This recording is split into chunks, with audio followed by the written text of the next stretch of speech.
Hello, everyone. Welcome to the History Valley podcast with your host, Jacob Berman. Today I'm joined by James Valliant and Warren Fahy, the authors of Creating Christ. This is actually the first time that Warren Fahy has come on my channel, so welcome in. Today we're going to be discussing basically archaeological parallels between Pope Clement of Rome and Titus Clemens, and we're going to discuss Paul's letters, or dating of Paul's letters. This is something that we wanted to talk about for some time, the three of us together. That's exactly what we're going to be doing today. So I'll give a brief introduction, just real fast, and then we'll go from there. Okay, so this whole thing started when I started noticing that, okay, Paul's mentioning a wrath of God came upon the Jews, and this is in 1 Thessalonians, and that can only be describing the destruction of the temple in 70, and then looking at Pliny the Younger's letters to Emperor Trajan, written about 112 AD. He mentions that Vallius Paulus, he was the consul, he was of Bithynia. He had Flavius Archippus, in custody for some reason. This is having to do with Emperor Domitian's persecution of philosophers. This is happening around 81 AD, not in 50 AD. And the reason why I say it like that is because if you look at the Epistle to Philemon, there's an Archippus in there. If you look at Philippians 4, we all know Clement's in there, and it kind of adds up, especially the references to Caesar's household, and it makes me think like that Archippus and the Flavius Archippus over there appear to be the same guy, especially. We know Clement turning out to be Flavius Clemens, then it's most likely Archippus is Flavius Archippus. The problem is, he doesn't really get involved in anything like Christianity until, at the earliest, the early 80s, like 81 AD. That's when he got in trouble, not earlier than that. So, trying to jam the epistle to Philemon in the 50s doesn't cut it. Because the narrative of Philemon is happening in the early 80s. Philemon is actually argued about by scholars in various ways. Yeah. One that is not argued about as being authentic. Really, it's one of the most secure of the so-called authentic letters of Paul is Philippians.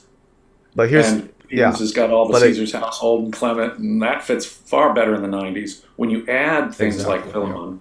In fact, you convinced me there's multiple references to figures who are far more likely to be late 1st century or early 2nd century figures who are being referenced in Paul's letters. So if we take a look at the Epistle to Colossians, which is debated in scholarship, 50% of them will say, "Oh, it's authentic." 50% of them will say it's not. That's very argued about. Yeah. And there's a minor group in between that will say, "Well, pieces of it is, and pieces of it isn't." Colossians mentions, regardless of who wrote it, what it says is significant. It says, Archippus returned to work in the Lord.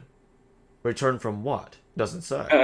But if we mix in Pliny, then the question is answered. This is referring to him getting released from prison.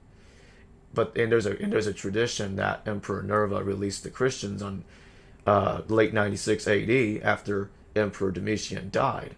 Isn't that a late Eusebian tradition, though? I wonder if there's some truth to it, because his release would have happened then. Because what we do know is true is that the persecution of the philosophers did stop after Domitian was gone. It makes good sense. Sense.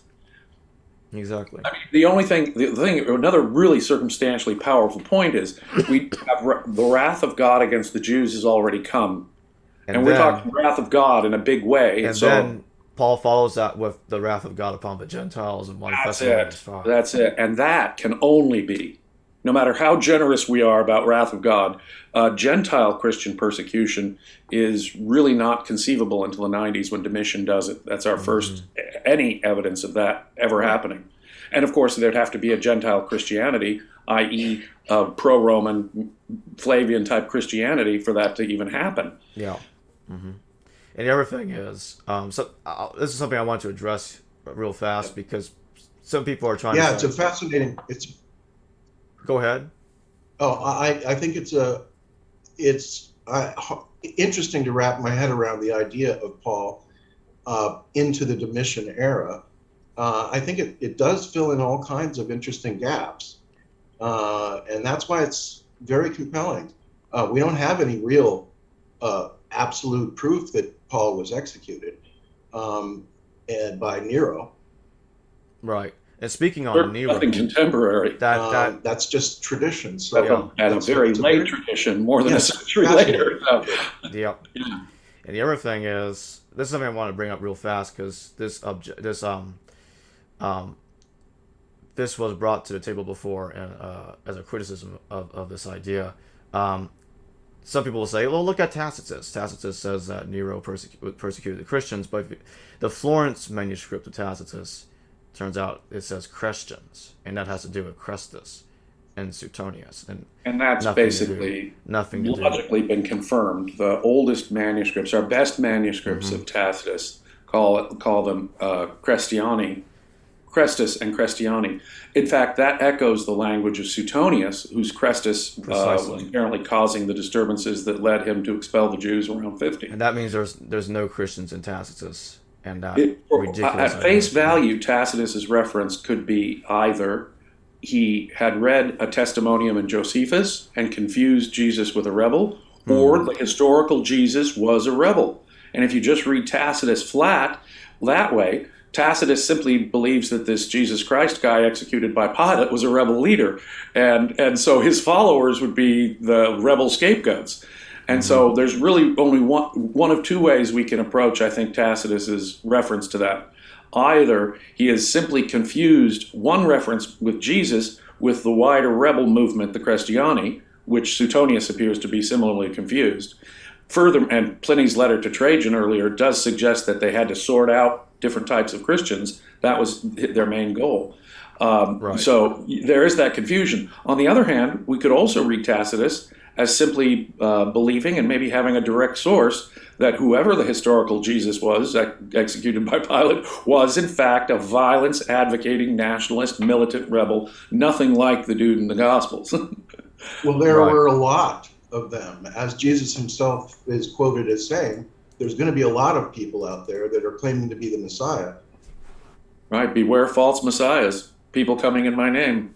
Right. He says it point blank, which is also a retrospective awareness of the entire Jewish war and all that came before, all the rebel leaders, the Egyptian and Theudas, and so Judas the Galilean, and they all must have been false messiahs, claimant messiahs of the worldly kind, not the God kind that most Jews in the first century were expecting. Right. And Paul, what he seems to be focusing on is he's trying to portray that Jesus, after he died, went through some sort of ideological transformation. He went from being something like James to now being, or in Peter, to something more like so it's basically Jesus basically went to Rome's side as far as Paul is concerned, kind of like how Josephus argues. I was going to say like Josephus, yeah. Yeah, God went on Rome's side. And it's like he had a heavenly epitome, and he's basically switched sides and having like, when I was rebelling against Rome, it turns out I was rebelling against God. And that's why Paul says in Romans 13, all governments are instituted by God without exception. This is it. He's point blank saying that the Roman government it's not just a smart idea, a practical idea to get along with it, get along and go along. No. He's saying they are God's appointed agents on earth. Rebellion is a sin. Failing to pay taxes is a sin. It's just not a smart way for Jews to get along in this tough world. God is telling you, obey Rome. Right. No, it's naked pro-Roman politics throughout Paul, perhaps most explicit there. And of course, that's echoed throughout the four Gospels and Acts strenuously. Even the Petrine tradition, right? There's a letter ascribed to Peter that says, honor the emperor. So what we have in the New Testament, with the possible exception of the letter ascribed to James, is a solidly pro-Roman attitude. It has always seemed to me very hard to believe that Paul or Josephus or whoever else might have been doing it could possibly have stolen the mantle of leadership from someone like James or John the Baptist and turned it into something so radically different before the war. I think the rebels had to be cleared out for there to be a clean slate for people like Paul to be working with. More than that, Paul's missions to the various churches, he's traveling around freely. He's writing open letters to Christians, to various churches. The organizational activities, their open discussion in his letters, that seems to me to be, I guess, possible, but far less likely before the war than after the war, when they would have had official Roman support for a kind of Christianity. Right.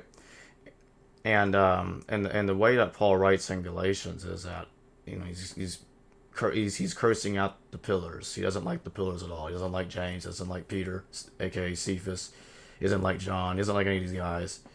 And it's clear they're Torah orthodox, and it's clear they're not shy about using violence. Right. And what baffles me is supposedly this guy confronts them. I'm like, how did he do that? And then that's pretty vague. Make it out alive. He claims that at some point in the past, Yeah. he caught Cephas eating with Gentiles, and that's a hypocrisy because, you see, he thinks kosher diet's nothing at all. The law is nothing at all, basically. And so I confronted Cephas to his face about it. When that happened is not clear. And when he's writing about it after that event is not clear. So any time from the late 50s all the way to the 90s makes perfect sense. And so long as there still exists a circumcision party, and we know there still existed some Christians who advocated circumcision, his anger makes it a fresh issue. And he could be recasting it altogether, claiming that James didn't mind his new gospel, when in fact, decades earlier, James was clearly objecting to his anti-circumcision doctrine. In fact, Paul is most likely just lying to us, and then the book of Acts simply augments those lies, trying to paper over the differences. What I find interesting is that Josephus himself whitewashes both James the Just and John the Baptist. Now that is extraordinary for Josephus to be praising these what can only be rebel leaders in my mind, messianic wilderness, preachers of the coming Messiah. They're rebels. They're Torah orthodox. And for Josephus to be making an exception for these clearly rebel orthodox figures who are causing trouble to the Jewish establishment, literally, Antipas has John the Baptist beheaded. I think it can only mean because Antipas thought him a threat. And then when the Roman governor was gone, now get this, the Roman governor goes, so the high priest takes advantage of that absence to kill James.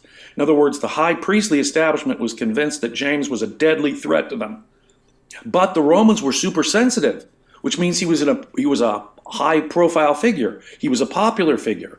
And the Romans would have been politically sensitive. Again, confirming in my mind that James was a leading rebel figure of the period, whom the priests believed they needed to take out, and that the Romans knew the guy was so popular, they had to be politically correct and cautious and delicate about handling that.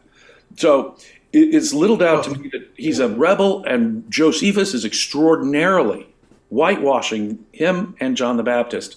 And so the Pauline tradition of anger at James and conflict with James is already being papered over by Josephus in a way in the Antiquities. On the other hand, the Josephus tradition may be totally independent than the Pauline tradition. Those guys may have been working independently, so that by the 2nd century, the differences between their traditions simply had to be ironed out. And that seems to be what the Gospels of Matthew and Luke are doing, ironing out differences that had emerged within the Christian tradition, the pro-Roman Christian tradition. Make sense? Yeah. And also I think we have to take Go ahead. into account that these Roman client high priests, who really were on the Roman side, the establishment priests, would have also been a resource for the Romans in figuring out how to dismantle this time bomb that the rebels were presenting. So, I've heard some people say, "Oh, the Romans were unsophisticated; they didn't have access to the highest minds and literary geniuses of the day. Absolute ridiculous to say that about the Roman Empire. Philo was a brilliant Alexandrian. Of course they did. And of course, after the war, only they would have had that access. Right. Right. After the war, it would have been unthinkable for this stuff to be going on without the Romans' conscious support.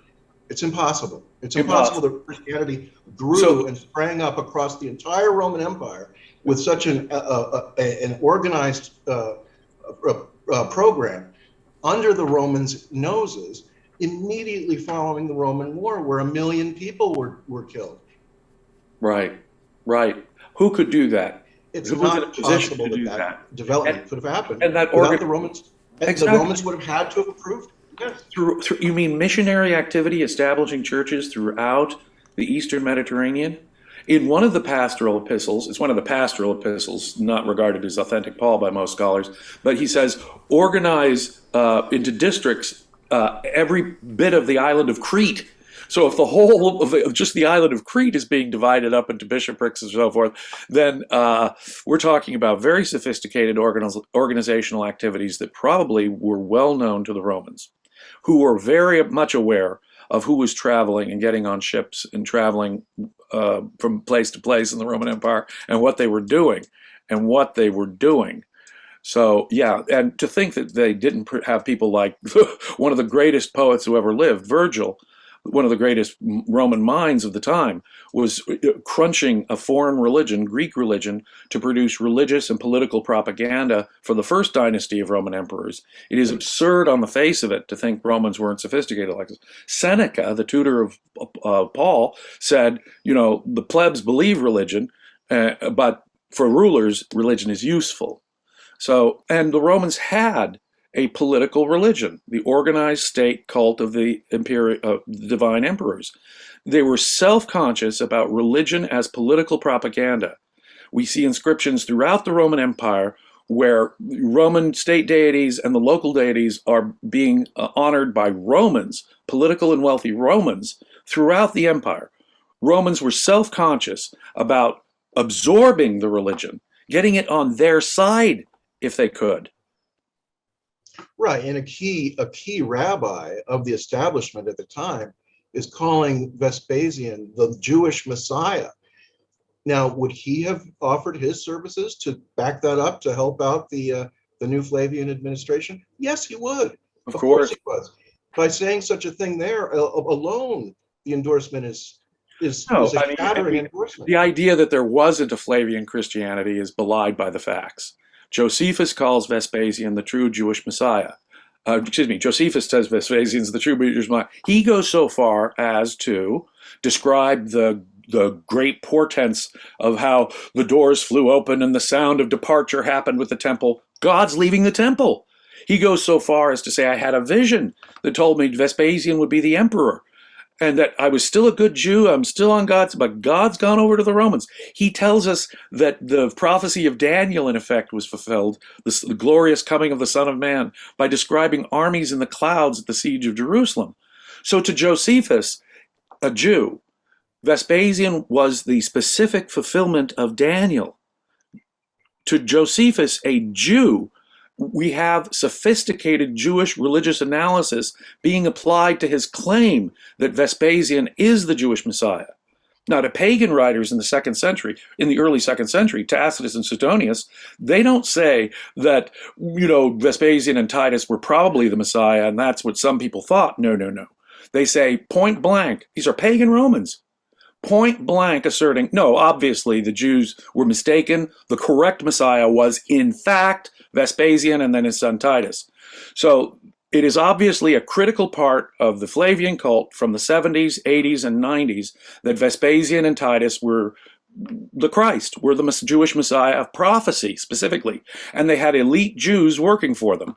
The nephew of Philo was there at the siege of Jerusalem. Josephus is there at the siege of Herodian royals are there at the siege of Jerusalem next to Titus, who claims to be the Messiah. These people, see, the Rabbi Yohanan ben Zakkai at Yavne, a Pharisee who was sort of the founder of the rabbinic movement, he may be just mouthing that for political purposes to save part of Torah Orthodox Judaism. Josephus is going much, much further.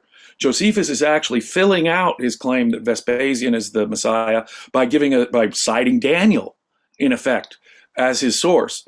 So we have elite Jews who are arguing from Hebrew scripture that the Flavians are the true messiahs. That was an important part of their cult, and it cannot be denied, and scholars are sort of blind in ignoring that. But I've said that many times in many contexts. Back to Paul, though. The fact that the Pauline letters probably did not come into their current form until the 90s, I think is far more likely. That does not, as we've discussed earlier, alter the possibility, in fact, the likelihood that he was recycling earlier material. And the best candidate for the source of that earlier material are the royals at Adiabene, as you pointed out. Right. There's also one other thing I want to point out, and I'm going to interject this real fast. So, I was looking at Romans 16, and I've noticed this before a while back. I just didn't pay too much attention to it. It says in Romans 16:22 that Tertius is the author. Doesn't now? Some people say, "Oh, he's a scribe for Paul," but he doesn't say. He says, "No, I wrote this letter." And we know that throughout the Pauline epistles, at least certainly the authentic ones, like 1 and 2 Corinthians and 1 Thessalonians. I think Philippians has Paul and Timothy as well. He cites co-authors. Yeah, there's co-authors in there. And all those with me. Now, Tertius, clear who the letters are coming from. Now, Tertius, in Romans 16:11, calls himself a kinsman to the Herods, in a similar manner to how Josephus calls Saul, which is basically Paul himself, also a kinsman to the Herods. And Tertius is writing when Orestes was a treasurer of Rome. This, of course, would have been happening in the 50s, during Nero's reign. At least we have evidence that there was a treasurer of that name in the 50s. So, that does not preclude a treasurer of that name at some other point, but you have a point. It is at least some evidence that bit could have been older. But here's something else to throw in there. Second Corinthians 11:32 can make sense with this, because Paul did in the book of Acts and in Josephus, Paul's escape from Jerusalem, not Damascus, happened in the AD 60s. But in 2 Corinthians, there's this really strange passage about Paul fleeing from King Aretas IV of Nebatea, and he says, "Oh, he was lowered in a basket," and it sounds a little bit like Moses in his birth scene in the book of Exodus. He's put on his basket, he's floating in a river, being saved. The first thing that occurred to me is, okay, Paul was probably born when this Aretas incident happened. But there's another part of it here that somebody is actually fleeing from King Aretas. Where did that idea come from? Well, if you just go to Romans 16, if you put Romans 16 back in the 50s, then the King Aretas incident could easily be talking about Tertius in the long run. Tertius fleeing with Herod Antipas from Jerusalem when King Aretas and that could explain, and it's early, at least fragments of earlier material could explain those references as well. Yeah, that's why I tend to think that 2 Corinthians 11 and Romans 16 were probably basically different letters coming from this guy, Tertius. Many scholars believe that each of the letters represents a composite of material, and if that is true, if that there's lots of ways of looking at that and seeing that might be the case. If he is recycling older material, then surely that older material comes from what you and I have called the Ananian school. Right. That would also include Philippians 2:6-11. Many scholars have noted that this hymn to Christ is earlier than Paul. See, there are certain formula. What people have noted, you bring up one of the real clear issues here. There are certain formula that appear to predate Paul that he's incorporating into his letters. And that's why the book of Acts says that he received letters from Damascus, and he meets Ananias at the same time as talking about that. Right, right. So there we go. So it could be that our Saul/Paul is recycling material from his teacher. Acts identifies his teacher as Ananias of Damascus. That seems to me to be probably our Ananias of Adiabene, who, because he teaches a no circumcision doctrine, just And like he's Paul the does. one that murders James. And he could. Ananias Yeah. is the guy who murders That's James. that's the So it all reason. could fit together. Well, if you toss in the Clementine recognitions, that's exactly what it believes. That's why it says Right. Paul murdered James, because it's confusing his mentor So what's happened is with a him. conflation Yeah. of different people with And that, yes, and Acts that, is Paul. Acts is Paul. The second century yes. Christian Um, composite Paul and that is only actually that. works efficiently Yeah, if Ananias ben Ananias and Ananias of Adiabene are actually the same guy. right. So Ananias, Saul, Paul, and a whole school around them. Tertius to Epaphroditus to Timothy are all Hmm. part of a Pauline school. And its originator wasn't Paul, but probably our Ananias, who was teaching no circumcision to the kings he's just converted to Yeah, Judaism, Adiabene. yeah, they would be Adamites. The proto, This doctrine of the yeah, first and last they're a Adam. little earlier than the Christians, but yeah. Yeah. And And we've discussed before what's the heck is going on in Adiabene. These are pagan kings, Hellenistic kings, god kings in effect, who've been converted to Judaism, maybe marrying into priestly and royal Jewish families. And there's doctrines, strange doctrines that would appear in the New Testament in the mouth of Jesus are ascribed to this school at Adiabene. Don't store up your treasures here on earth where they decay, but in the kingdom of heaven where they're imperishable. That's Platonism blending in a Jewish Hebrew image. And that kind of right, blend of Hellenism and Jewish thought is what's going to characterize later Pauline Christianity. And those words are going to appear in Jesus' mouth many decades later in the Gospels. So it is very reasonable to hypothesize that the Adiabene Christology for their kings, they must have been messianic kings, was being developed at this point. And that philosophy, the anti-circumcision part, the God-man part, the Hellenistic philosophy, so logically feeds right into Pauline theology and philosophy, doesn't it? right. Yeah, and I think that also it's further evidence that the accumulator, the collator of all of these disparate Hellenistic and Jewish origins into one Christianity, that it's Rome is very obvious. All roads lead to Rome. If you had a confluence of Stoicism, of Platonism, of mystery cults, of Mithraism, of Zoroastrianism, and Adiabene's cult of paganized Jewish religion, all coming together into one confluence, I don't see how Rome couldn't be the number one suspect for bringing all of that together into one roof. That's what Rome was. That's the whole purpose of the empire, was to bring in things from all over the empire and unify them into this universal Catholic, if you will, empire. That's exactly So, it. The Roman emperors were the Greek god Apollo. The Roman emperors were the Egyptian god Serapis. The Roman emperors were the Persian god Mithra. The Roman emperors were the reincarnation of their own founder Romulus or something. And so, yeah, that is all coming together. It seemed it would be lacuna to think that they weren't doing that with Messianic Judaism, trying to iron out the differences between Messianic Judaism and incorporate it into their own vast multi-religion, multi-ethnic syncretism, which is what was going on so aggressively during the first century. And this takes me back to the idea, Benny. All of this is the reason, like what the Adiabeni are doing, trying to modify Judaism, forming the Adamite tradition that there is a second Adam that has come, which is a direct violation of Judaism and everything it stands for, the Torah orthodoxy.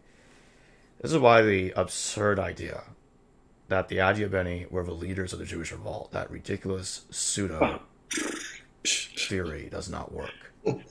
Well, we won't even mention the leading name or names that have Oh, yeah. advocated that. People that have But seen earlier videos know exactly who I'm talking about. who we are talking about, but reading Josephus on its face Hmm. gives us no evidence of that whatever. If there At were a all. few Adiabenes or Herods who were temporarily taken in at the beginning of the war, that's the most you can say from that. Yeah, and Izates was Not given say that they it, were leaders of the revolt. Izates Izates was given not I mean, yeah, Monobazes II was given his personal security by Emperor Vespasian. That's what Josephus Yeah. says. His These personal people were security. pro-Roman and under Roman 187. protection.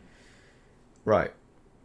And that's also why the much later historian Procopius writes that King Abgar stayed in the house of Augustus for several years. Then Emperor Augustus let him go, and he came right back to Edessa. And Edessa is ruled by the same thing that ruled the Adiabeni. They're basically the same thing.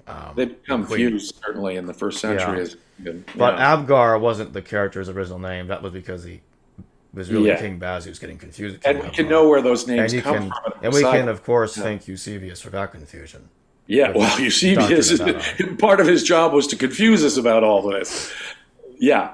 You know, the fact is that it would have been suicide for the Adiabeni royals to support the Jewish rebels.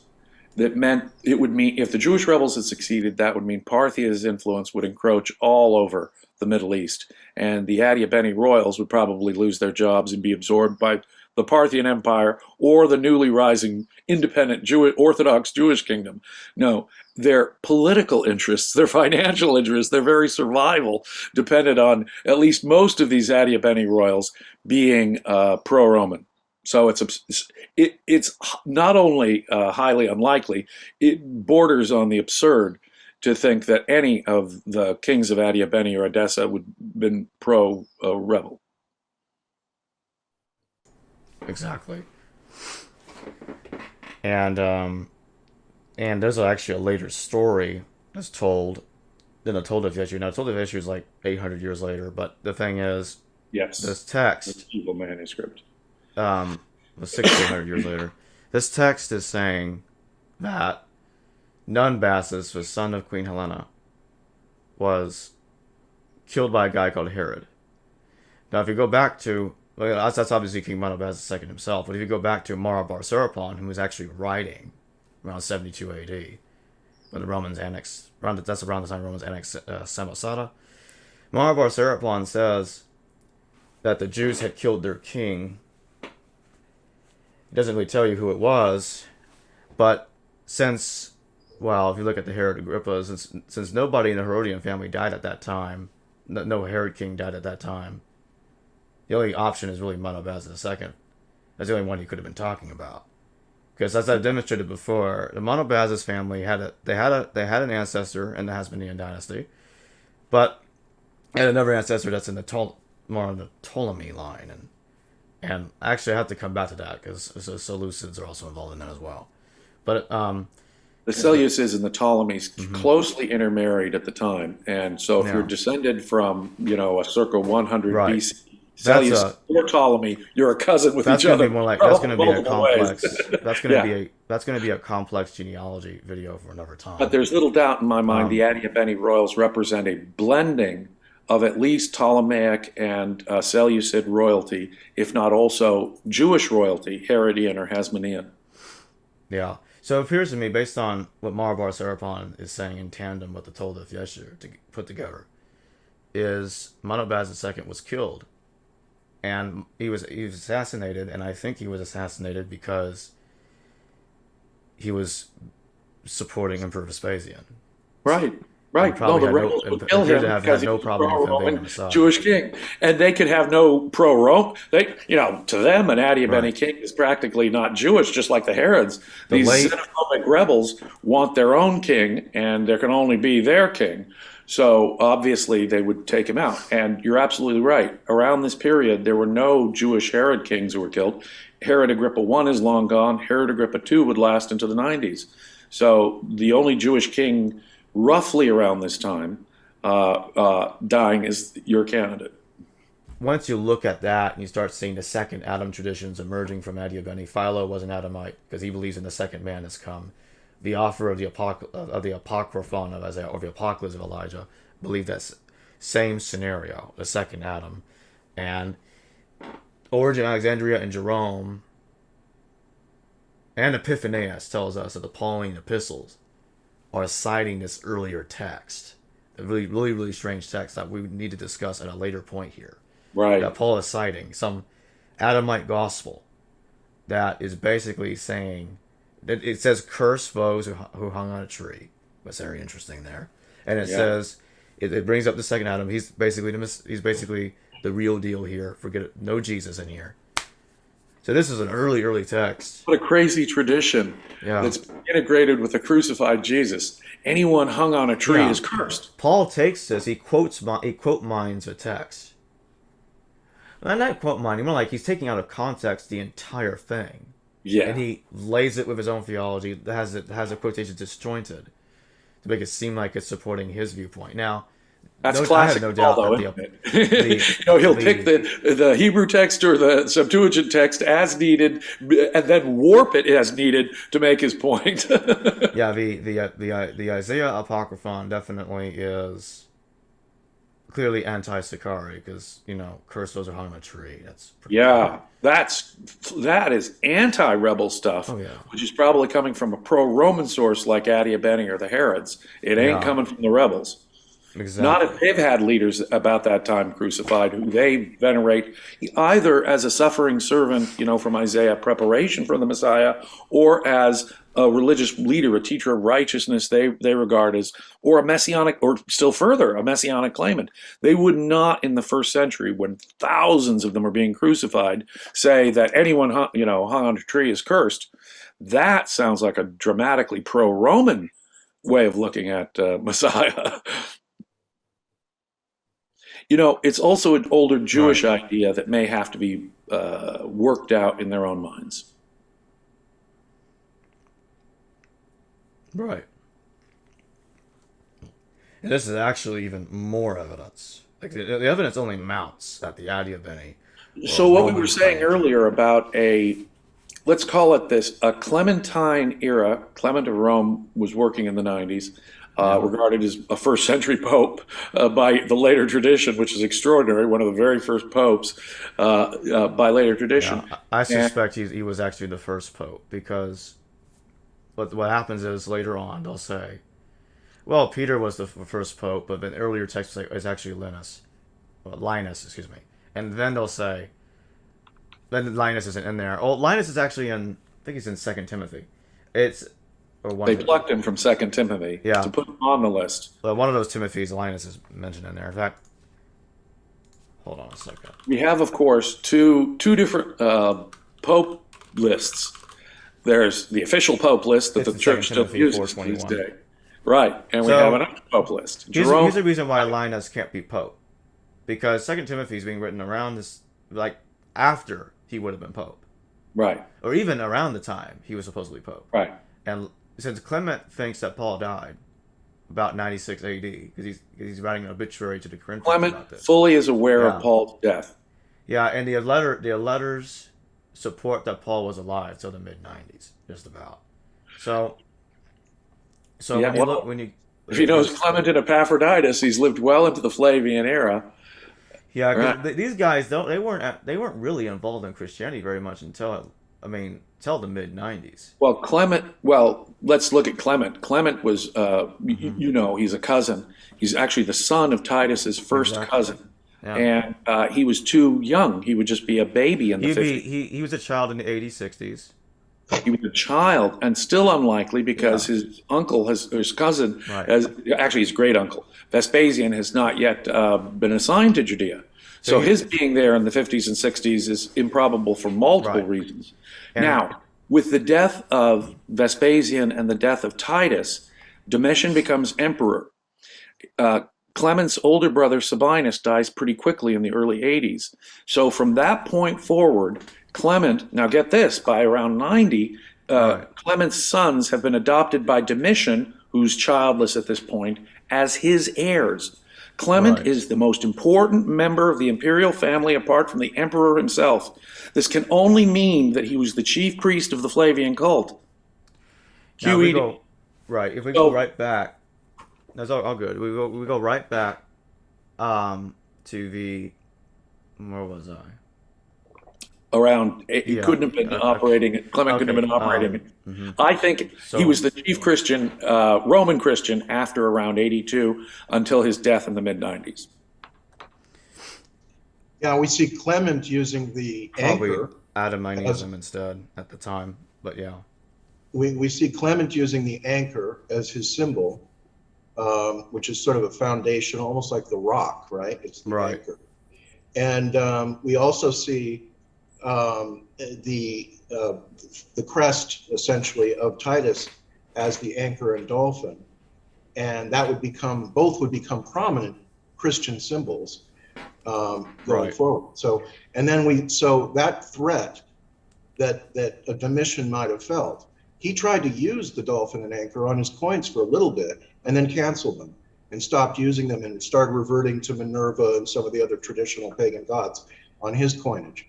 But he was sufficiently wanting to continue the momentum of Titus by using that symbol on his coins.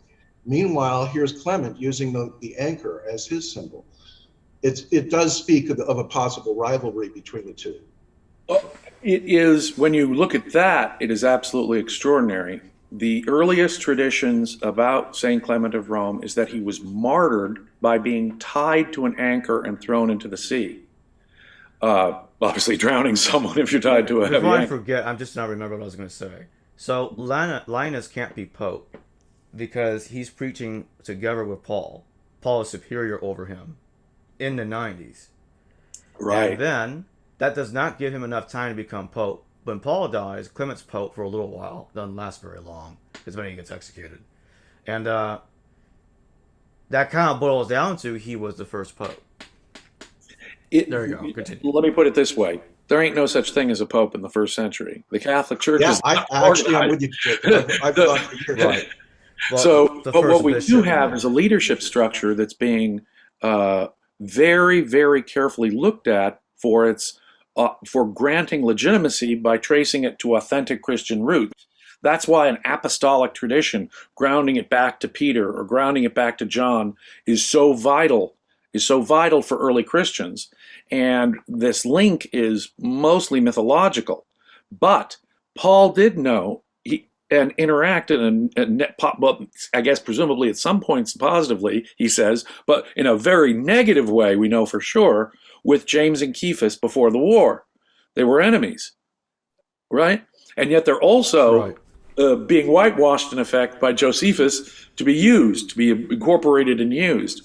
Now, looking at a lot of the basics here, all we can really say is that, look, Domitian was taken out by a family coup in the year 96, led by his own wife, killed by one of his own slaves, Stephanus, Stephen. we're told, after a heavy And 1 struggle. Corinthians, Paul mentions in 1 Corinthians chapter 1, greetings to the house of Stephen.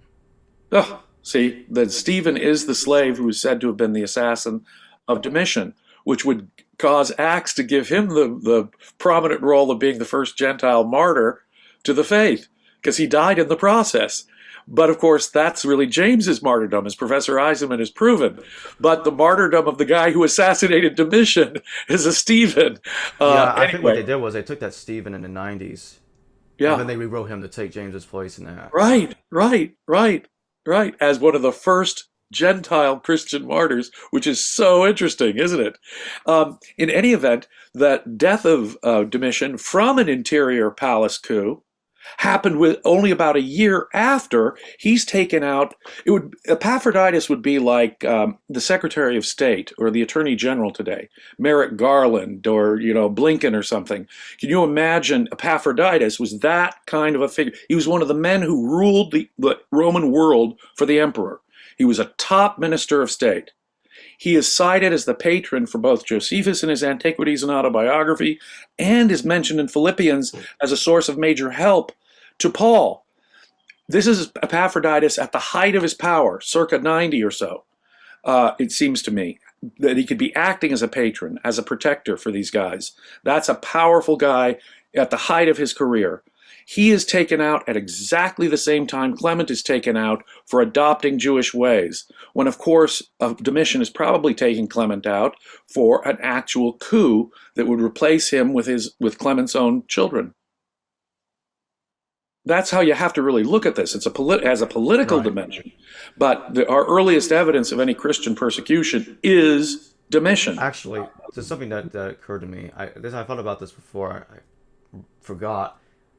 Yeah, here it is. Here's what I really was trying to say. This is Stephen and Josephus that did die. He was killed by the Sicarii around the year 48 AD because he's for being a Roman sympathizer. And according to Acts, Paul proved his death. And so I kind of feel like what happened is, yeah, I think the Stephen in 1 Corinthians is definitely the Stephen that killed Domitian, while the Stephen in Acts might be a rewrite of the earlier Stephen. Oh, what Acts is lying to us. Yeah, in fact, it strikes me that the central purpose of the book of Acts is to confuse us about identity. Yeah. It takes James's martyrdom and gives it to Stephen. It completely is inconsistent with the chronology in Paul's letters. Bart Ehrman himself says that whoever wrote Acts didn't know Paul's letters. Well, but Paul's the hero of Acts. Of course he knew Paul's letters. Question is, he's trying to fix the chronology that is intolerable to him, implied in Galatians and elsewhere. Mm-hmm. And so Acts is actually downplaying James, overriding James, overriding the conflict we read in Galatians, pretending that wasn't really a conflict. So, and putting Paul's activities all back before the war, etc., etc. The book of Acts is designed to confuse us about identities. Cephas was not an advocate of non-kosher diet. There's no evidence of it. And yet Acts begins with the dreams, Cornelius and the dreams of Peter about unclean foods, 3 times, just like his denial of Jesus was 3 times. And isn't it funny that in Galatians it's kosher diet that Paul's still arguing with him about? If Peter had had any such experience in Acts, he wouldn't still be confronting Paul to his face in Galatians, would he? No, the book of Acts is fiction. It's fantasy. And it's designed principally to confuse us about the identities of all of these people and their temporal place in time. Peter, Paul, Stephen, James, they're all sort of rewritten in Acts to make sense of that confusion, to help them iron out those differences at a much later development in Christian literature. Getting back to what Mr. Fahy said, though, Clement is universally associated with the anchor. Universally. His earliest tradition says he was martyred by being attached to an anchor. Now consider what the fish symbol is to Jesus in respect to the anchor, as the anchor and fish is being used by Christians. Jesus is the fish on the anchor, the martyred anchor. The anchor, in effect, is like the cross, symbolically. So, for Clement to be martyred on an anchor is a direct Christian reference to that symbol and its use in the catacombs. And yet, as Mr. Fahy points out, it is the symbol used as a divine cultic symbol of Titus, mind you. How do we know that? You've got that symbol on one side, Titus's face on the other, and that symbol used by Domitian afterwards in the wake of Titus's deification. Therefore, the anchor, and of course all such symbols, for example, when Augustus uses the trident and fish symbol, it's a sign that he is Apollo. It is an identification with Apollo. We can only believe that the same sort of identification with Serapis that the Flavians are doing. Serapis appears on one side and Vespasian or Titus on the other, and of course Vespasian's healing miracles at the Serapeum. They were claiming with that symbol to be the god Serapis. Therefore, the Titus cult, the deification of Titus is closely associated with his anchor and fish symbol. The anchor symbol, with Clement in effect being martyred on it, is clearly a Christian symbol of martyrdom and crucifixion, but it's clearly also connected to the Flavians, to the Titus use of that same symbol. And then when we get to the oldest catacombs in Rome, the oldest physical evidence of Christianity there exists anywhere. The oldest physical evidence of Christianity anywhere are the catacombs of St. Domitilla. And they are identified, we have a partial inscription that it is the Flavian sepulchre, but it is identified as both a Christian catacomb and a Flavian site by how? The anchor symbol. The anchors and the fish are the same symbols archaeologists use to identify that as both the tomb of Domitilla the Flavian, the granddaughter of Vespasian, and as a Christian site. So the anchor and dolphin is a religious symbol for both the Flavian cult and Christianity. There can be no doubt about it. The fact that Clement is associated with it just sort of cinches the whole notion. I mean, it's impossible to miss that bridge. Saint Clement of Rome is the fish on the anchor being martyred. In Christian catacombs, Jesus is the fish on the anchor being martyred. We all know Jesus is the fish, the ichthys, right?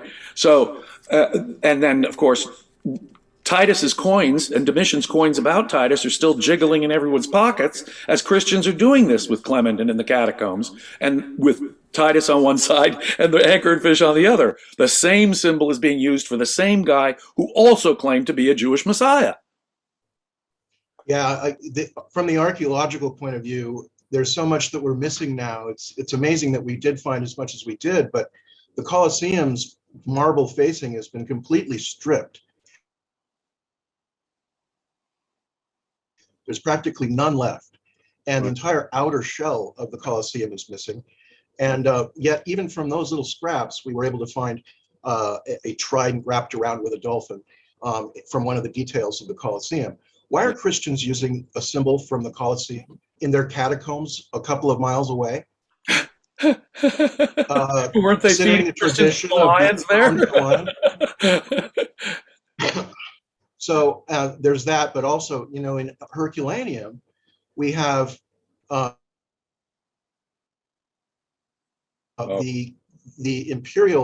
Flavian imperial cult mausoleum, which has never been excavated.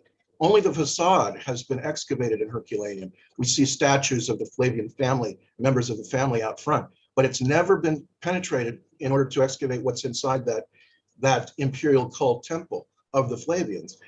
Things like that are just sitting out there waiting to be discovered, and haven't been. The mosaic you found from the eruption of Vesuvius. You've got a Flavian era mosaic frozen in time from the eruption of Vesuvius in 79. It's got an anchor, and in two corners fish heading to the anchor, and in two other corners human figures heading to the anchor. So that the fish, you know, fishers of men idea that we have in the Gospels, that men and fish are being compared, and they're both seeking the symbolic safety of the religious symbol of the anchor, which was far more commonly used in Christian catacombs in the 2nd and 3rd century than crosses were. So it's really, the symbolic use here is hard to miss. Pagan Romans were comparing fish to people in the same way Christian literature was, only at an earlier stage. And it was the Flavians who were doing it. Right, and at Herculaneum and Pompeii, they were buried in 79, about 2 months after Titus became emperor. So there weren't coins in circulation yet. That's why we don't find any Titus coins at Herculaneum or Pompeii. There's some dispute about one coin, but it could have been dropped someplace near Herculaneum. Because things do drop to lower levels. Finding one or two may not be significant. Exactly. So that's highly disputed. But the idea that any Titus coins would be in circulation yet is practically not possible. No, we know most of the year 79 has already taken place before Vesuvius blows. Correct. So, but at that time, the Flavians and Titus had been sort of a co-emperor with his father, both enjoying the title of Jewish Messiah for a decade. And so we find this mosaic, which is right behind your shoulder there, James, and we find that buried at Herculaneum 79. So that's before the coins started getting issued, and yet the idea is clearly in evidence in the culture of the Flavians, buried for all time at Herculaneum. Right. See, the miracles decades before the exactly right, miracles of execution were done at Alexandria in the year 69. before the Gospels were to attribute any such miracles to Jesus. So again, we have a tradition developing in the Flavians that'll show up in the New Testament or in Christianity. One of the big things to also note here is we're looking at Pauline, probably Gentile Christians or elite Jewish Christians making these symbols. They're graven images. A symbol of a fish on an anchor is a direct symbol of Apollo. The reason why Jewish coins had removed the fish from any use of any parallel use of the anchor is to avoid making an idol, a graven image, in violation of the Ten Commandments and strict Mosaic law. The fact that Christians are already using these symbols like anchors and fish to denote their God and the followers is a total violation of Mosaic law and is therefore a post-Pauline, anti-Torah kind of Christianity. These are Pauline Christians who are using the anchor and fish. They don't believe in Torah orthodoxy anymore, and almost immediately we have that symbol being used by Christians, and that's the first symbol they use, extraordinarily enough. So yeah, the pagan symbolism. I mean, from Clement mentioning the phoenix, and that's in such evidence at Herculaneum in Pompeii. When you look around at the murals there, what you're struck by is how many common symbols of the pagan world are echoed in Christian iconography in the earliest catacombs. They're almost just lifted one for one. This from the pagan, and it's all captured and preserved for all time. That Roman word box that Christians would later use comes straight from the pagans. Absolutely. The first representations of Jesus in the catacombs are a beardless sun god with radiance coming out of his head, and he's driving the solar chariot. He looks like Helios or Apollo. Yeah. Right. Or wearing the robes of a Roman general, an emperor, and surrounded by apostles that look like senators from the Roman Senate. Yeah, I mean that's very common. And then you also see the doves surrounding the vase, and the phoenixes or the peacocks, which are used in Christian symbology. All that is done in Herculaneum and Pompeii decades before the Catacombs. There is, of course, Jewish origins for this that can be syncretized into it. At the Noah flood, the dove is very symbolic, right? He brings the olive branch to confirm to Noah that dry land is appearing. And so the dove with the olive branch becomes the symbol of peace. And so the dove, it is a pagan symbol. It's a pagan symbol of Aphrodite or Venus, the ancestor of the Julians. So it's the goddess of love, the concept so prominent in Christianity in a different sense. But the point is that these pagan doves fit so neatly with the Jewish use of the dove that it dovetails in, and you to use the word dovetail, and you could go, there's many times we have this. For example, the fish itself. I mean, the fish itself is, as we know, comes from this anchor and fish symbol that was a symbol of Apollo, that the Flavians got from the Seleucids, that Christians like Clement of Alexandria, writing around 200, say that Christians got from the Seleucids, the same pagan source, a graven image. So the fish, while it has totally pagan, pre-Christian origins, there's also the sign of Jonah in Hebrew literature. Jonah was 3 days in the belly of a great fish, and the gospel, and he emerges to a new life. So whenever you can dovetail this, syncretize this, bring this together, if we can fuse the Apollo symbol and ideology with something from Hebrew scripture that might already be associated with Messiah, it becomes inescapable, and it appears to be used as a graven image in a pagan sense. Its origins were Seleucid in this particular case, clearly, and refer to Apollo clearly, and yet because of the Jewish connections symbolically, it can be absorbed into Christianity immediately. In fact, it can only be understood, the Christian use can only be understood as a pagan Jewish syncretism. Because it's exactly. a graven image, it's an idol. Forget its pagan origins. Right.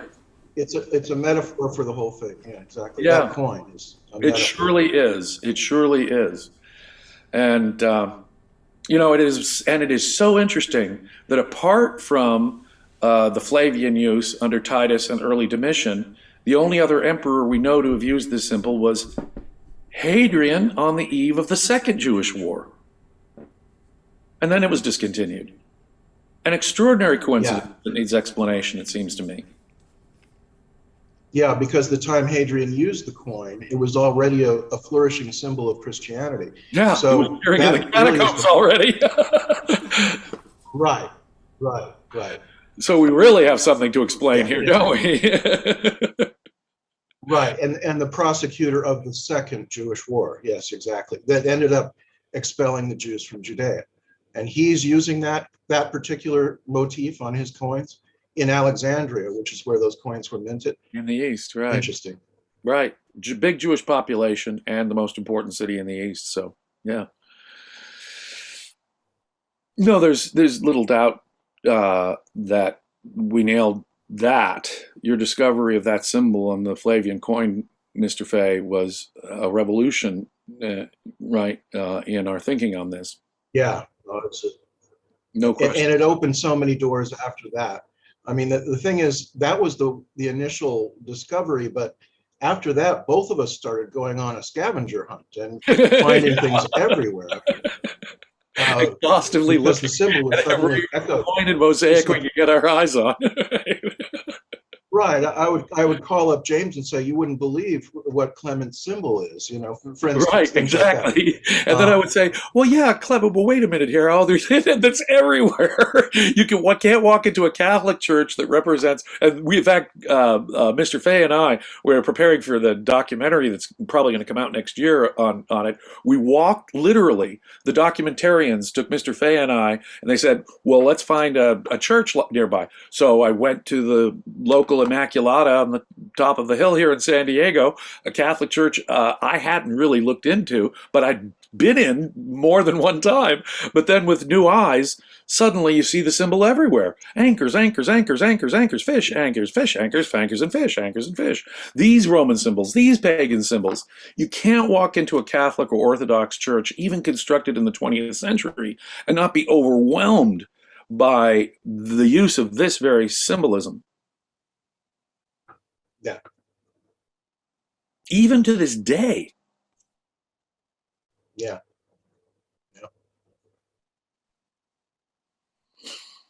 No, and so I think what we're back to, Jacob, is sort of what I had thrown out earlier. A massive Clementine redaction. And by redaction, we also mean vast, perhaps substantial contribution. But this missionary activity to the Thessalonians and the Galatians and the Corinthians was happening in the Flavian period. And these letters did not take their current form until the Flavian period in the 90s, most likely, even though they also likely are recycling much earlier material that could go back to the 50s or maybe even earlier from the Ananian school and people like Tertius. So that's exactly what I believe. All of this now makes really good sense. Here's how I put it: Tertius was an Adamite. He sets up. He's the one that starts the process of rewriting the rebel Jesus, and then in the 90s, Paul writes his letters, and then later on, a later author, probably the author of Luke Acts, took Tertius's letters and took Paul's letters, and compressed them into the corpus that we know now. See, that's it. They do appear, more than one scholar has observed that they appear to be either compressions of multiple letters into one, or they're using various sources just like our Gospels are. Remember, these are not personal letters. It's not like a letter I would write to you, Dear Jacob, sincerely yours, Jim. No, it's not a private letter. These are open letters, obviously written for general Christian consumption. They're published, in effect, and it is a literary form at the time, the epistolary form, the formal letter, the formal open letter. And these formal open letters are very frequently ascribed to historical figures who are long dead, and we don't even know. These are letters that they surmise might have been written by this person. And so it becomes a problematic thing to identify various aspects of the author just from this epistolic form. But the epistolic form tells us that there are runs, there are ritual formulas, there are bits that appear to be previous catechismic bits. And so I tell you what I heard from, because Paul's very keen about saying where he gets his, I got all this from a revelation, and I got this from, and on occasion he will suggest that this actually is something he received, tradition he received. And on one of those few occasions, you're probably going to have a formula that he's incorporating into the letter. And if that's the case, if, for example, the list of people who got visions of the risen Christ, Cephas, James, and then finally himself was one late born, that appears to be a formula. Even the bit, the anti-Jewish bit about the Eucharist that we find in Paul could be a formula. So there's material here that could be from older stuff and is being incorporated into. So Clementine redaction may be too big a statement. It's Paul doing it, and it's mostly original to the 90s, but he's simply incorporating it. And in that sense, it's a redaction of earlier material. Right. Yeah, that's what I believe. Yeah. I think we're on all fours here. Of course, creating Christ, we left the issue largely open, but we suggested that the thesis of Osrhoene and the Rosemary Sheldon thesis that Paul was a Roman agent could apply to Paul during the Neronic period too. In fact, we still haven't disrupted that idea that Saul was a pro-Roman agent working for the priests and causing trouble, just as Josephus's guy Saul that he mentions was causing trouble in the 60s. Yeah, Josephus calls Saul a robber, and then I think it was in 2 Corinthians, Paul is directly called a robber of churches. Bingo. That's an identification right there. Yeah. So while Saul may have been a young man and around, may have infiltrated the James movement, in fact, I think that seems likely, his conversion to Christianity may not have occurred until well after. In fact, he could still be persecuting Christians. That's why Saul became Paul. Right. In fact, he didn't even probably go by the name Paul until the 90s. Josephus is ignorant of him being called Paul. Jacob, let me suggest that success of the Romans in the Jewish war might have an amazing power to convert people who are associated. No, that's not what I mean. I think the conversion probably already happened. I'm just saying he probably didn't actually use it. The letters themselves begin sort of in midstream. His earliest letters are, when last I visited you guys, I thought we got this all clear, but now I find you're arguing among yourselves. So in other words, they presume, the letters, even the earliest of them, presume that there have been years of missionary activity that preceded them. Well, alternatively, the Josephus probably never referred to him as Paul because Josephus only talks about Paul up to the 80s, 60s. Right, he's only telling us this history up to the. He could have not noted it because he didn't call himself Paul yet at the time. There wasn't a Paul until his history's end. Yeah, that's why Paul is nowhere in Josephus, but the troublemaker Saul is in the wake of James's death, no less. Person. So let me suggest that Paul probably saw the light about a new Christianity around the same time that the Flavians did. Yeah. Well, or he's an agent of Nero from a very early age, and the Titus who accompanies him is either Clement or the actual Titus. That's an interesting, unsolvable potential idea, but he could have infiltrated the movement earlier, and I think that makes good sense, but he could also be an enemy persecuting it during and after that period. Even after he's infiltrated the movement, he's having conflict with James and Cephas, he says. So the persecution part may still be going on. He may not have finally seen the light until after James is taken out, after the rebellion, after he could hijack and take over leadership of the movement. And then suddenly, oh, yes, this was right all along. Why was I criticizing James, ... And then Galatians sort of explains it in that way. But I find that interesting in light of Josephus whitewashing James so aggressively, along with John the Baptist. And I think logically we can conclude from that Jesus as well in his testimonium. That's why I think there may have been, in the 70s and 80s and 90s, independent traditions developing about Jesus. The Flavian cult may be developing certain traditions in Rome and in various other cultic sites throughout the empire. Paul may be doing his own thing. And there may be, in other words, since this is the birth of Flavian or Pauline Christianity, there may be different strands emerging that'll need to be worked out and ironed out. And doesn't that appear to be what the Gospels are doing? The Gospels are taking various traditions, rebel traditions, pro-Roman traditions, Philonic traditions, Pauline traditions, especially the Pauline Revolution, and yet stepping back from Paul. And pagan. Like, right, about like non-physical resurrection. It's just a purely spiritual. No. We're Jews. We have a physical resurrection. The law doesn't matter. Matthew, no. The law does matter. Paul, we've come for everybody. Matthew pulls back. No. There was a special mission, at least before that, to the Jews. So there's a stepping back away from Paul, but it's keying off of the Pauline Revolution. What the Gospels are trying to do is make coherent and consistent an emerging tradition of Jesus, some written that we don't have, mostly oral, and trying to render it consistent and coherent.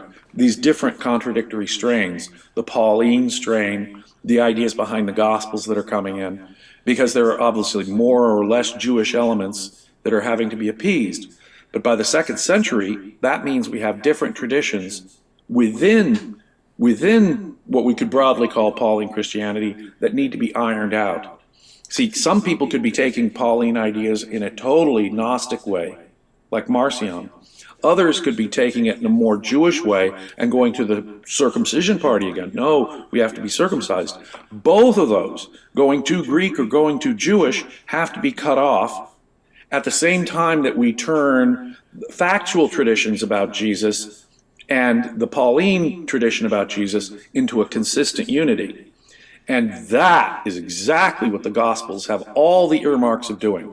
They're trying to, on the one hand, push off a Marcionite Gnosticizing overreaction on the Greek side, and it's trying to say, no. Like Paul, we've overcome circumcision and Torah and kosher diet. Can't get too Jewish, can't get too Gnostic. And we have to render the gospel factual traditions about Jesus consistent, which they aren't necessarily all consistent, with the Pauline theological revolution. And isn't that what the Gospels are doing?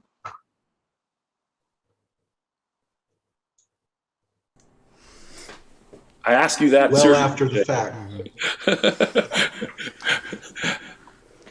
Well, I think that covers it. What do y'all think? I think it covers it too. I think we covered the issue of Paul pretty well. We gotta save the rest for part 2. Part 2. Maybe even another part for after that one too. Well, thanks to both of you for joining me. And as for the viewers, please don't forget to like, share this video, check the links out in the description. If any of you want to go any further in supporting my channel, check out PayPal, Patreon, and/or donate through super chats and future live streams and/or premieres. You are interviewing leading scholars and some of the most interesting academics and leading scholars on this topic. I urge people to subscribe and to check in every now and then to what you're doing, because you're now expanding your horizons, Jacob, and taking your theory to some very smart people in the field who are appearing on your show now. So like, subscribe, check it out. Yeah, it's a very, very promising work, Jacob. Truly. Exciting stuff. Thank you both, and for those words, and thank you for joining me. We shall do this again, many times. All right. Hello viewers, thank you for watching this video from the History Valley YouTube channel. Please subscribe, like, and share this video with your friends. And please consider becoming a member of the channel's Patreon page, and/or donating through PayPal, or donating through Super Chats in future live streams, or in future premieres. Each donation helps me to continue to cover costs in order for me to continue to edit these videos professionally and high quality, so that way I can deliver the best content that I can to you, the viewers. Thank you.